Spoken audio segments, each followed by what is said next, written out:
Welcome back to Financial Clarity for Doctors, everyone. This is Rachelle Vanderzanden here with Corey Janoff. Hello. Woo woo, we're here again. It's always us, basically. But today we wanted to talk a No little bit. guest hosts. No, not recently. I don't know, man. We want to hear ourselves talk, apparently. That's Yeah, what we're going to do. no days off. No days off. Nope. So today we're going to talk a little bit about how assumptions can affect our financial plans. And to a certain extent, we have to make assumptions because we do not know the future. So that means if we're doing any sort of forward-looking projection, we have to take guesses about like, what is this variable going to look like over the next 30 years? What's this one going to look like over the next 15 years if we're planning for college or whatever it is? And there's no way to really get around that. So we do our best to make assumptions that are one, somewhat accurate, and two, maybe a little bit on the conservative side because we'd rather the result is a little better than expected than a little worse than expected. And we do that all the time. And honestly, like there's lots of different industries where you have to do that. If we're looking at economists, like they are constantly trying to guess what happens next. If you look at like mutual fund managers, they're constantly trying to guess what happens next with this company and that company. Should we buy it? Should we not buy it? And so that's just kind of part of life.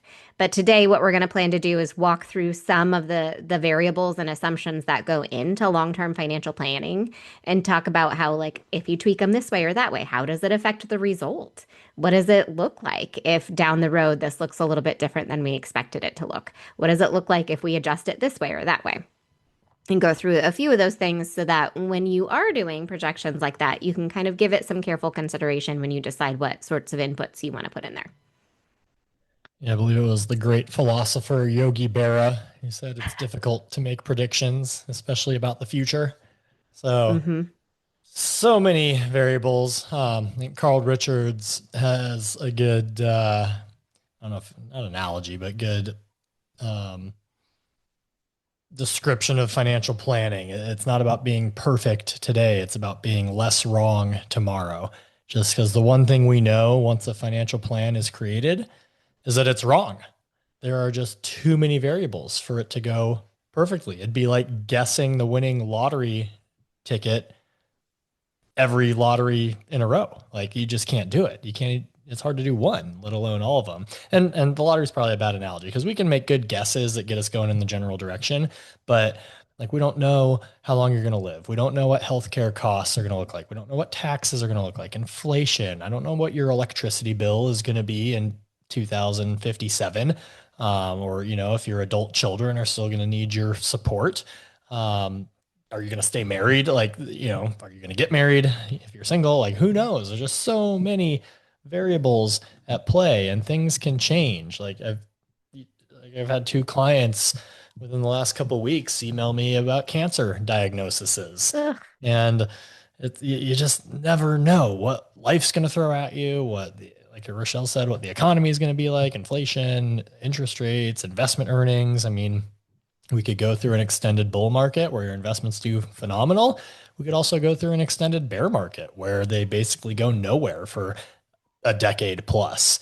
And depending on where you're at in your lifespan, if you're in the accumulation or withdrawal stages, that could greatly impact how the projections look. So, some of the inputs, the main ones that we will work with, well, anyone would work with when they're trying to look at their financial strategy. What age you plan on retiring? How much you're going to make during your working career? Are you going to retire fully or partially? How much money you need in retirement to support your lifestyle? How long you're going to live? Like if you can tell me the day you're going to die, it makes planning a lot easier. Um, Taxes, those are going to change over time. Inflation, it's going to change over time. Your savings rate and how much you'll be able to save now versus in the future, which is kind of in reverse of what your expenses are now and in the future. Like how much can you save over time? Social Security, what's it going to look like? How much you're going to receive? When you're going to start claiming it? Rates of return on investments, it's going to vary over time. We know that there will be periods of time where your investments will go down, but long-term averages, what are those going to be like? So a lot of things going into the equation here. Yep. And then we use those to get all sorts of different results when we're thinking about planning. Sometimes it's a retirement projection, sometimes it's a college savings projection. We are old school, and a lot of times we like use Excel sheets and we have a lot of control over what inputs we're putting in there and things like that. Sometimes people use software to kind of do retirement projections and things like that. A lot of times, those softwares will use some sort of default inputs and assumptions based on long-term averages, like inflation, investment returns, all of those sorts of things. So they tend to be more of like a medium projection, whereas when we kind of control it more, we can be a little bit more conservative. So we know like if there is an error or if there is, our projections are kind of off, maybe hopefully it's to the upside, not to the downside. And there's lots of different ways that you can use those tools, but the inputs are probably one of the most important things because how you change those inputs will dramatically change like how likely you are to be successful. So that's why we're going to focus a lot on those inputs today instead of like the outputs themselves, if that makes sense. Yeah, and for simpler scenarios, if you're just trying to get an idea, are we moving in the right direction? Spreadsheets are easy. They're easy to look at, understand, kind of see where you're going. But they're very simple. You can't, I mean, I guess you can model more complex stuff, but it becomes harder to digest. So it's good for those simpler scenarios. Hey, if I save this much and work until this age, how does it look? Good, bad, okay. I like using financial planning software for more complicated scenarios or as people get closer to retirement or in retirement, and we can model out more complicated scenarios. Like, all right, let's say husband retires at this age, spouse continues to work part time until that age. We do Social Security at these ages, and we're spending this much until this point in time, and then this expense drops off, and then our expenses will be this. We have this second home that we're planning to sell at this point in time, and then a rental property, and this is what the cash flow looks like. And once the mortgage is paid off, this is what the cash flow will look like. So you can definitely do a lot more with the financial planning software. The one um, challenge or knock on the software I would have is that and I guess this is probably an advantage and disadvantage, but it's designed for financial advisors. It's not designed for clients, and it can be very overwhelming for clients to look at and try to decipher and understand. Even with me walking through it, it's and some of the software programs do a good job of just showing you the summary, the snapshot. Like, all right, here are the high notes that you care about. Like, what are my odds of making it without running out of money? And then, oftentimes you have some levers that you can toggle around, to adjust your savings rate, your spending rate, your longevity, et cetera. Um, and the other challenge I've found with software is for younger people. So all financial planning softwares will give you a probability of success, which is basically, are you going to run out of money or not? Is there, How likely are you to run out yeah, of how money? likely are you, or I should flip it the other way. How likely are you to still have money When left you when die. you kick the bucket? Exactly. So when you factor in all those things, college, retirement, debt, etc., like, is there going to be money left over when you're 90, 95, 100 years old, whatever date you set as your end date? As your Um, kick the bucket date. yeah, your termination date. Uh, so, but when you're young, like if you're in your 30s and you're looking at financial planning software, there's a good chance, like even if you're saving more than you need to, it'll show like, oh, you have a 60% probability of success, which most people are like, 60%, that's not warm and fuzzy. I don't want a 60% free throw shooter on the line to win the game. I want better. I want like 80, 90%, 100% probability of success.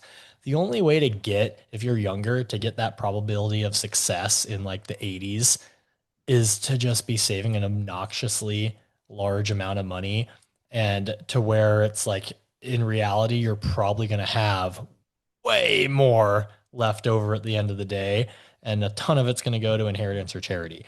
It's because they run all these simulations and it's like, hey, here's the worst case scenario. Basically, stock market goes down forever. What are the odds of success then? And, but when you start looking at those more median bandwidths, like the 25th to 75th percentile, I like to look at, all right, in that lower end spectrum. What age does money run out?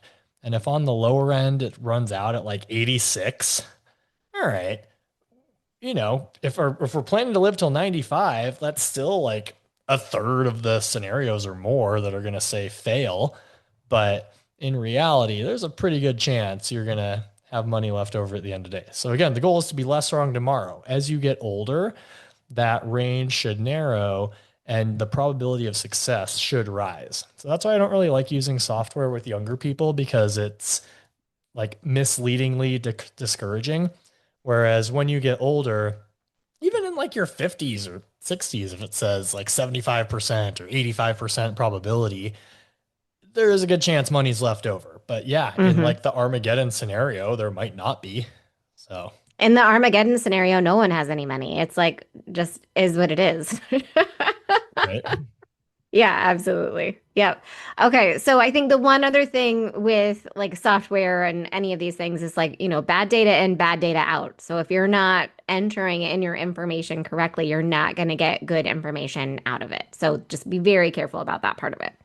So some of the inputs that we can put into these and then also adjust to see like how it affects our likelihood of success. Like age of retirement is probably going to be one of the biggest ones. So if you like when we're talking to clients and we're like, what are your goals? Like that's a big part of financial planning for us is figuring out what our clients are trying to achieve. So if someone tells me I want to retire like, when I'm like between 55 and 60, I don't really know quite yet.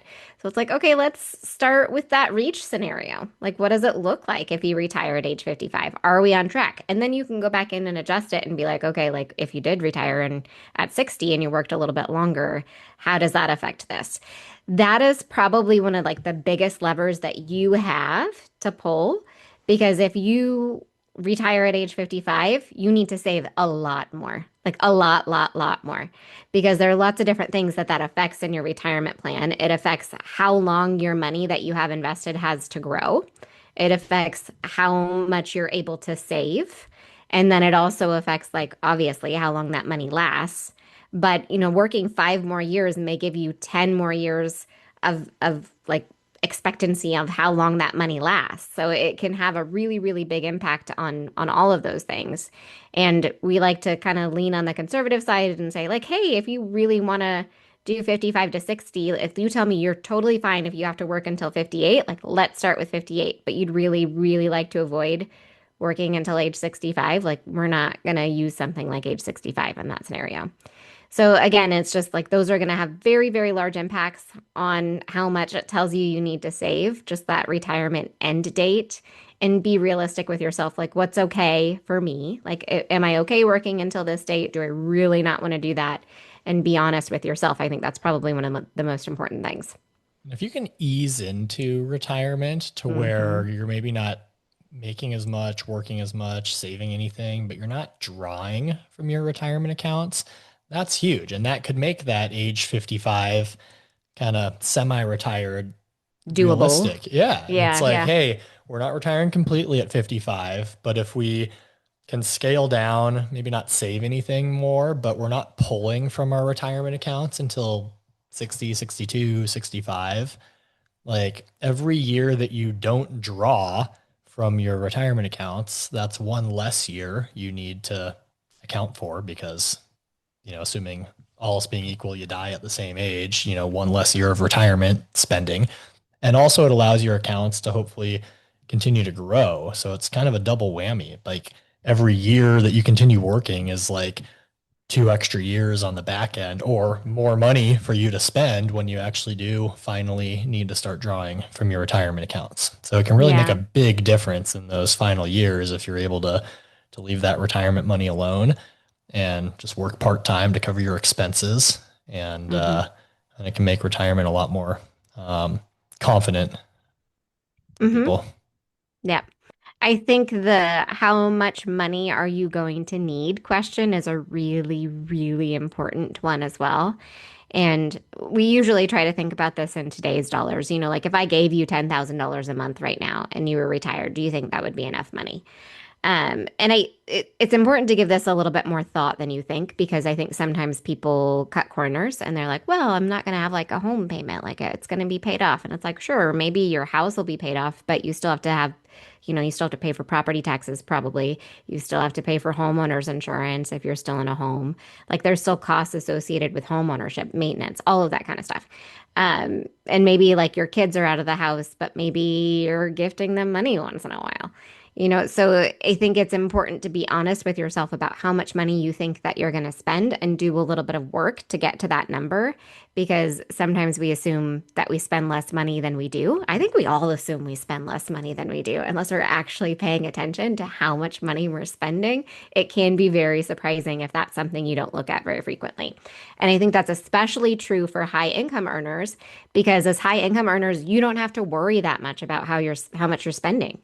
You don't have to think about it all the time. If you're saving enough and you like feel like you're doing okay financially, we're not super worried about how much we spend. So we're pretty free with our spending and we don't realize how much we're spending. And you don't want to get to retirement and then have to start worrying about it. Like that's not the goal. The goal is we get to retirement and we get to live a similar lifestyle to what we lived while we were working. And I mean, maybe your goal is to like live frugally in retirement, but probably not. You're probably going to want to travel, do some fun things, be able to spoil grandkids if you have them, all of that kind of stuff. So give that some very honest, like soul searching thought because you may be wrong if you're not doing that. And then don't undersell it for yourself. You want to make sure that you're comfortable in retirement. Yeah, better to overestimate your expenses than underestimate. And it's Hmm. everyone's different, of course. Like people Yep. don't all follow the same trajectory. I think if we were to generalize, when you first retire, those like first couple years, every day is Saturday. We're gonna have fun. We're gonna travel. We're going out. We're eating at restaurants. We're Oh my spending God. more, and then it kind of you settle into a routine. Because let's be real, traveling can get exhausting every month. Eating out gets like like I You don't. start to feel gross in your Yeah, body. yeah, like your fourth steak dinner of the week gets, you get over it quickly. But so people kind of there's like that initial pop of spending, and then things tend to taper off, and you get back into like your normal routine. I also think, from my experience at least, that people tend to actually spend a little less in retirement than Because they're they worried. thought they might. Um, well, and like they may not do all those things that they said they want to do. I mean, just think of like Rochelle, I'm sure you have like, oh, this would be a cool place to go visit. Oh, this would be a cool thing to do. Oh, we should go see this. Oh, I want to go to that show. Oh, I want to go to this event. And Hmm. you don't do it. Like, Yeah, I told myself that Colette and I were going to go hiking 10 times this summer. And so this is not an expensive thing, but I was like, we're going to hike all the time this summer. That's what's happening. Guess how many times we've gone hiking? zero, one. Once. Yeah. Once. And it was 30 minutes away. Yeah. Well, like last summer, so we just got back from our annual trip to Montana, where Lindsay's dad's side of the family has a cabin. Um, and last summer we were like, oh, it'd be fun is if we rented a Sprinter van for the month of August and we do Montana, and then we head to the beach for a couple weeks, and then like we go all and do all this stuff. Didn't rent the Sprinter van, didn't take a month off. We did the week in Montana, stayed in the free lodging, And and you're like, maybe next year, maybe drove our next year. car. Yeah, like yeah, maybe next year we'll do that, rent the van and do the thing. And Hmm. so like I feel like people don't. Yeah, one is somewhat of a worry thing, and maybe this is generational. Like right now, it's boomers that are retired and they have somewhat of a scarcity mindset because their parents grew up in the Depression and it was kind of Yeah. ingrained to them to be frugal. Um, Yeah. Maybe it'll be different when millennials and Gen I Zers know. retire. We just don't know. That's like a really interesting thing as a financial planner is to be like the attitudes are a little bit different. So, yeah, our retirees right now are probably very different than our retirees will be in 20 years, or at least like new retirees. But I don't know if that scarcity mindset is truly going to change. Like people aren't going to drive themselves Yeah. off a cliff. Like there, I feel like if you people are always going to have some worry in the back of their mind, is this enough? And they're going to Yeah. be a little more cautious with their spending, which is a good thing. Where most people aren't going to run out of money. But I definitely it's a smaller sample size, but I have more conversations with retired people telling them you can spend more, you need to spend more. Yeah. or your kids are just going to get a fat inheritance versus like I do have a couple where it's like, hey, you're probably spending a little more than you should if you're gonna, live to 100. We're gonna have to taper off on some of the dining out and vacations. But at the same time, live it up in your 60s. You're probably not traveling internationally in your 80s. Maybe, hopefully, Hmm. but it's the odds are against you. Yeah. The whole spending thing is really, really hard because we just don't know, you know. The other things like the outputs in terms of how much income you have in retirement are also adjusted for a few other reasons. Like taxes is a big question mark, and that's one of the other inputs that we put into projections. It's like how much are we assuming of this investments or the investments that you end up having when you retired goes to taxes when you withdraw it? Like where is that all going? And we don't have any idea. So it'll be like income taxes on any of your pre-tax accounts, but we don't have to pay payroll taxes on that, like Social Security and Medicare tax. So that tax rate's already a little bit lower than like what you get in your paycheck. And then with your brokerage accounts, it's going to be capital gains taxes on any of the gains in the account, but not on your cost basis, which is the amount that you deposited in there. So if we're looking at it and kind of comparing, like we could probably assume that your tax rate will be slightly lower than it is now, and especially because you may need a little bit less income. But we don't know that for sure, and we don't know what tax rates will look like when you're retired, and they'll probably change several times when you're retired. So that's not something that's super predictable. When we're looking with like really young clients, a lot of times we just assume like a third goes to taxes. And honestly, that's probably an overestimate. But we want to be fairly conservative because we would rather you have too much money than not enough money, period. So you can think about that when you're looking at these projections. I think sometimes you can also take into consideration what state you live in. You know, if you live in a state where there's no income tax and you plan to retire in that state, that's very different than if you live in California or New York with a fairly high income tax rate. So lots of things to consider there, but just know that, again, it's never going to be right because it's going to change. Yeah, inflation's another one. Can't predict it, can't control it. Historical average about 3%, maybe a tick higher, but from 2010 till 2020, it was basically under 2%. And it's come back down to below 3% after we had that spike in the early 2000s. So who knows? But that's one that, prices will be higher tomorrow. That's Yeah. that. Yeah. Even in with inflation projections, if you do like 3% versus 3.25%, that will make a difference in your output. So it's pretty sensitive to those inflation adjustments. And at the same time, like we don't have any control over that. So maybe mess around with it a little bit. Like, what does it look like at 3%? What does it look like at 3.25%? Just so you understand that there is a range of outcomes here that varies pretty dramatically.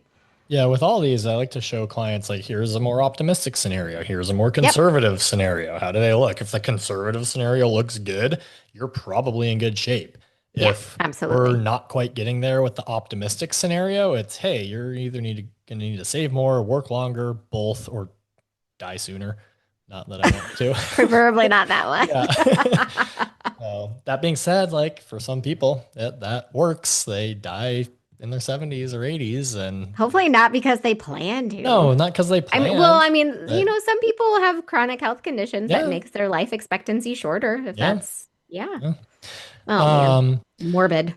yeah, savings, like obviously the savings rate we've talked about before, that's the biggest thing in financial planning that matters that you can control. Like above all else, if you're saving a healthy chunk of your income, it makes up for so many other deficiencies and makes up for things that are out of your control. Like you can't control investment returns, can't control taxes, can't control inflation, etc.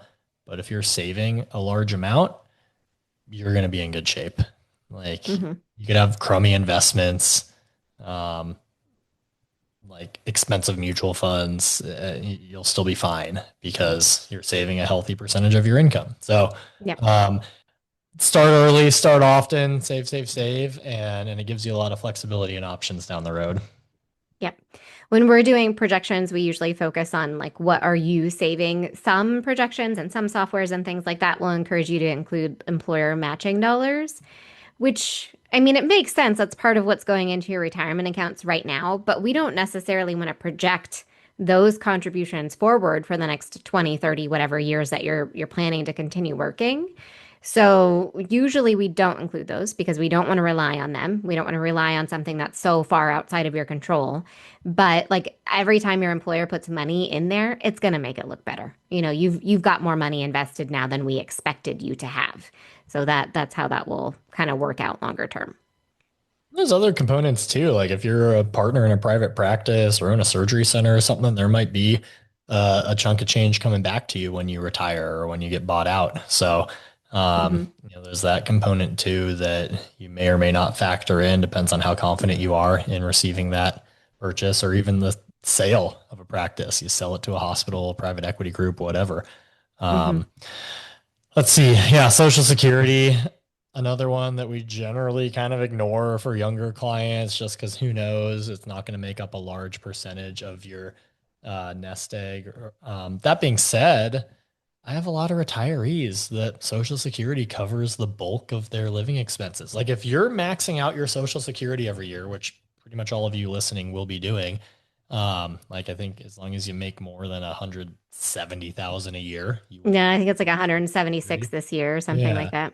So most doctors are going to max out their Social Security, and you do that for the bulk of your career. Like in today dollars, if you delay your benefit till age 70, you're going to get about 5,000 a month. That doesn't count your spouse too, that'll either get their benefit or half of yours, whichever is larger. So like I have a lot of retirees that are getting 7, 8, 9,000 a month in Social Security benefits. House is paid off, kids are off on their own. I mean, no mortgage, yeah, your property taxes, your groceries.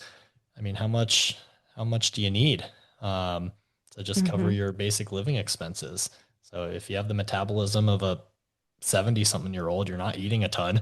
So like um yeah, like it's gonna cover a lot. Like I literally have some clients that when they have to take their RMDs, they just put the money back in their brokerage account because they're like, yeah, we don't need it. We don't Hmm. it's like Social Security is enough for us. So Do you ever tell clients like, hey, you should probably just give this away now? sometimes, yeah, Yeah. like Like, I'll, like you don't need to reinvest this. Give it to someone. yeah, Like, I'll tell does you, like, does anyone need this? yeah, yeah, it's to some degree. Yeah, That's where the estate planning comes in. Like, do you for want your sure. kids to get it, grandkids, charities, Yep. whatever? Yep, yep, So yep. again, case by case with everyone. Yeah. I think sometimes when we include Social Security estimates, it's like, okay, let's just kind of undershoot it a little bit. Just like with everything, like we should be conservative, especially for younger clients, like Social Security. It'll be around. It's not going to just disappear, but it may be underfunded. So maybe you get a proportional benefit amount. So you can always do things like that, like if you really want to include it. There are, just to one quick note, there are some institutions where you don't pay into Social Security. So if you work for the UC system, like University of California system, or I think even the University of Texas system, they have like a retirement plan set up as a Social Security substitute, and you pay into that retirement plan and not Social Security. So you are not actively contributing to Social Security, which means you will likely not qualify for it or receive like a very small benefit based on your time working outside of that employer. So that's something to kind of understand with some of those retirement plans. Investment returns, good luck guessing what those will be. It's they're going to vary from one year to the next. Like historically, 3 out of 4 years, number goes up. 1 out of 4 years, number goes down. In positive years, the stock market averages about a 20% return. In negative years, it's like a negative 14% return. So it's a roller coaster ride. But you take 3 steps forward, 1 step back, 3 steps forward, 1 step back, 3 steps forward, etc. You're eventually going to get to where you want to go. Um, I would say be more conservative with your estimates on this one rather than overly optimistic. Like I remember um, when I first started, some companies were still using like a 12% annualized return because this was coming off of like the 90s bull market, 80s, 90s. And it's like, all right, that's maybe too much. And then we had '08 crash, and all these investment companies are like, yeah, we project a forward looking return of 4% per year for US stocks. They were just so overly conservative. And what have we averaged since then? Like 14% on the S&P 500. It's kind of been a solid run the last 15 years. Um, I like to use kind of mid single digit numbers. I'd rather under promise and over deliver than the other way around. So, you Hmm. know, 5 to 8%, probably a safe range to look at. You got your 8 on the high end, 5 on the low end. If the low end Hmm. looks good, you're probably in good shape. But again, toggle it around, play with it. That's what the fun about projections. We know they're wrong, so we can kind of see if things go well, how's this going to look for me? If things go poorly, how's it going to look for me? Um, and kind of gauge what that confidence looks like. Hmm. Yep.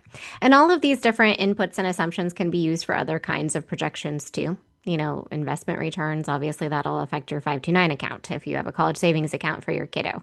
All of that different stuff. But just, pay careful attention to your inputs. Again, like good data is helpful as best we can estimate and with maybe a little lean to the conservative side. So if it is off, it's a win. And like Corey was saying, like as you get closer, your projections are going to be less wrong, which is nice. And ideally, we want them to be as accurate as possible. But if it's better than expected, we love that. That's going to make you happy when you're retired and you have more money than you expected to be. Um, but the other thing though is like not everyone wants to plan that way. Like to a certain extent, if you're being conservative about everything that you put in there and you're saving a bunch because you really want to make sure you're good, it also means that you're maybe spending a little bit less than you could be. And for some people, it's like now is important to me. I want to live for now.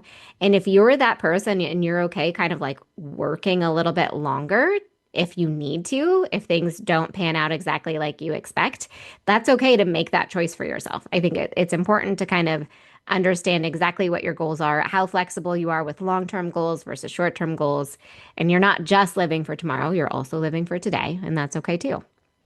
And planning is an ongoing process. It's not one and done. Like I was recently Yep. doing had a client come into some money.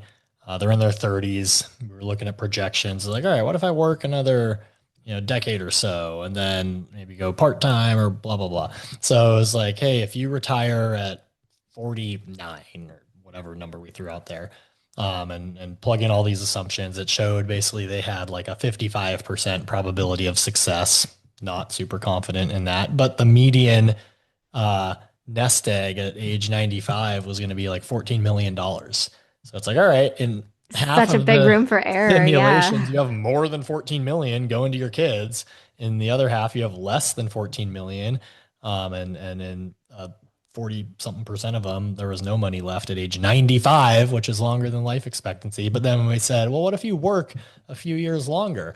Then it jumped from like a 55% probability to a 71% probability with like 28 million as the median left over at the end. So that's where that the software can be fun to toggle around with different scenarios. But that getting that percentage of success super high if you're younger is very challenging. It's going to mean a lot of money's left over most likely. But Hmm. yeah, that's why we keep looking at it, keep reviewing, keep revising. You can only control so much, mostly how much you save and how much you spend. Um, and Yep. if you focus on that and then revisit the projections, revisit the strategies periodically, and try to make it less wrong as time goes on, then all will be Yep. good. Yep. I think, yeah, if you're all thinking about this, it's probably going to be okay. If you're listening, you care. I think we've talked about this before too, but if you're doing the work, it's probably going to be okay. Yeah, now we just need to fade out with Bob Marley playing in the background. Every little thing's gonna I'm be not going to all sing, right. but whoop, So whoop. thanks for listening, you guys. I'll see you next time. Bye.